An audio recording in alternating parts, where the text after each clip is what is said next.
I feel like people are leaving money on the table if they're not using a system like this.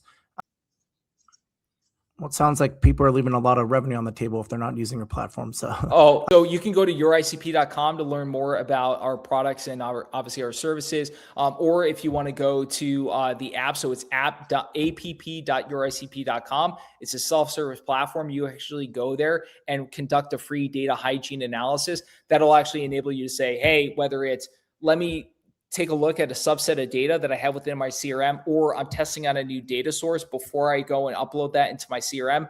Let me get a kind of a first pass first. Go into our platform, upload your data. It's really simplistic, and then you'll get a free data hygiene analysis. So it'll give you a look to say, hey, what's good, what needs fixing, and hey, there's some data that you actually got to remove from your data set. Why don't you go and kick that out? For anybody listening, go to YourICP.com. Check it out today. I feel like people are leaving money on the table if they're not using a system like this. It's really about personalization and having the right context when you're engaging with your clients today to be able to close more deals.